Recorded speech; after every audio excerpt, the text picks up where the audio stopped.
नमस्ते। Valentine's day का माहौल है, चारों तरफ प्यार और तोहफों की बातें हो रही हैं। पर क्या आपने और आपके पार्टनर ने अपने रिश्ते के सबसे जरूरी लेकिन अक्सर अनदेखे किए जाने वाले पहलू पर बात की है? जी हां, मैं बात कर रहा हूं पैसों की। चलिए आज प्यार और पैसे के इस कॉम्प्लिकेटेड रिश्ते को थोड़ा सुलझाते हैं।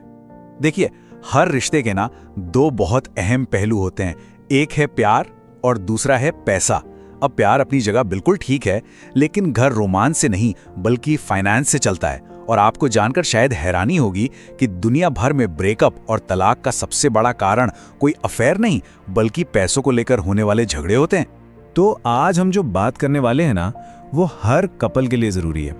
इससे कोई फर्क नहीं पड़ता कि आप अभी डेटिंग कर रहे हैं, आपकी नई नई शादी हुई है या आपको साथ रहते हुए 20 साल हो गए। अगर आपने अब तक ये मनी टॉक नहीं की है तो यकीन मानिए आगे चलकर रिश्ते में तनाव आना लगभग तय है। तो सवाल यह है कि इस तनाव से बचा कैसे जाए। इसका सबसे पहला और सबसे जरूरी कदम है फाइनेंशियल ऑनेस्टी पैक्ट। इसका सीधा सा मतलब है आपको फाइनेंशियल इनफिडेलिटी यानी कि पैसों की बेवफाई से बचना होगा। सोच कर देखें, जैसे किसी भी तरह का धोखा एक रिश्ते को खत्म कर सकता है ना, ठीक वैसे ही पैसों के मामले में बोला गया झूठ या छिपाई गई बात भरोसे को पूरी तरह से तोड़ देती है। अपने पार्टनर से कोई सीक्रेट लोन, कोई बड़ा खर्चा छिपाना, ये सब रिश्ते की नींव को धीरे धीरे कमजोर कर देता है। तो सबसे जरूरी काम यह है कि आज ही अपने पार्टनर के साथ बैठें और इन 3 चीजों पर पूरी ईमानदारी से बात करें। पहली, आपकी असली इनकम कितनी है, कोई लाग लपेट नहीं। दूसरी, क्या आप पर कोई पुराना लोन या ईएमआई चल रही है।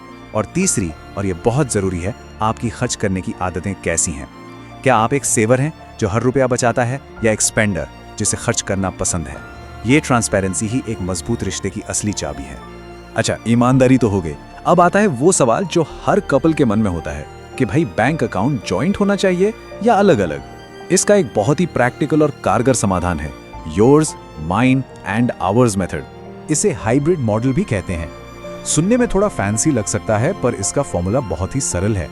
ये एक ऐसा बैंकिंग स्ट्रक्चर है जिसमें आप एक जॉइंट अकाउंट रखते हैं घर की साझी जिम्मेदारियों के लिए, और साथ ही अपने अलग अलग पर्सनल अकाउंट्स भी रखते हैं अपनी पर्सनल फाइनेंशियल फ्रीडम के लिए। तो ये काम कैसे करता है? बहुत सिंपल।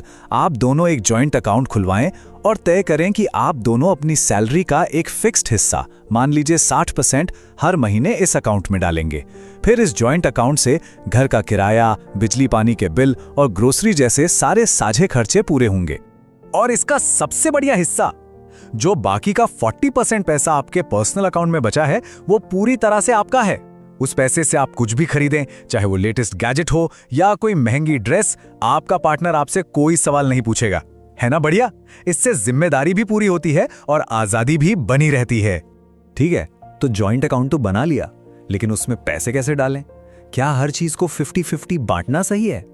हमारा तीसरा कदम इसी बड़े सवाल का जवाब देता है कि खर्चों का बंटवारा फेयरली कैसे हो।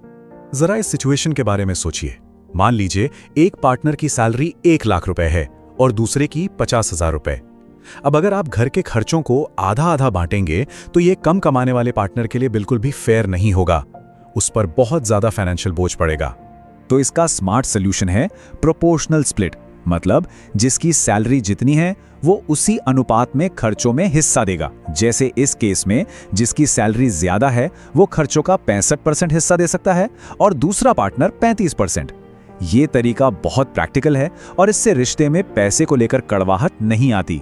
तो बात की सबसे बड़ी सीख ये है कि आप एक टीम की तरह सोचें, रूममेट्स की तरह नहीं। रिश्ता कोई बिजनेस डील नहीं है, ये एक पार्टनरशिप है, एक साझेदारी है, हिसाब किताब की जगह नहीं। चलिए, रोज के खर्चे तो मैनेज हो गए, लेकिन कहानी यहीं खत्म नहीं होती। अगला और शायद सबसे एक्साइटिंग कदम है साथ मिलकर वेल्थ बनाना, यानी एक टीम की तरह इन्वेस्ट करना। आपका कोई कॉमन सपना है? क्या आप साथ में यूरोप घूमना चाहते हैं या फिर अपना खुद का एक घर खरीदना चाहते हैं? इन साझे सपनों को पूरा करने के लिए एक जॉइंट एसआईपी शुरू कीजिए। यकीन माने, जब दोनों मिलकर एक कॉमन गोल के लिए पैसा जोड़ते हैं तो रिश्ते की बॉन्डिंग और भी ज्यादा मजबूत होती है। और हाँ, साथ में इन्वेस्ट करते समय 2 जरूरी सेफ्टी टिप्स हमेशा याद रखें। पहला, जैसा हमने कहा, एक जॉइंट गोल बेस्ड एसआईपी शुरू करें। और दूसरा, ये बहुत ही ज्यादा क्रूशल है, आज ही चेक करें कि आपके सभी बैंक अकाउंट्स, ईपीएफ और इंश्योरेंस पॉलिसीज में नॉमिनी कौन है। शादी के बाद इसे अपडेट करके अपने पार्टनर का नाम जोड़ना एक बहुत ही जरूरी फाइनेंशियल कदम है जिसे लोग अक्सर भूल जाते हैं।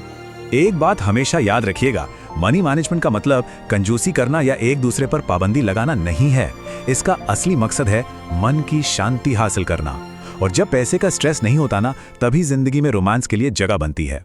तो इस वैलेंटाइंस डे एक दूसरे को चॉकलेट्स और फूलों के साथ साथ फाइनेंशियल सिक्योरिटी का तोहफा भी दीजिए। ये शायद प्यार जताने का सबसे सच्चा और सबसे प्रैक्टिकल तरीका है। अगर आपको ये जानकारी वाकई मददगार लगी तो इसे अपने पार्टनर के साथ जरूर शेयर कीजिए और पैसों को लेकर वो मुश्किल लगने वाली बातचीत आज ही शुरू कीजिए। ये आपके रिश्ते के लिए सबसे अच्छा गिफ्ट होगा।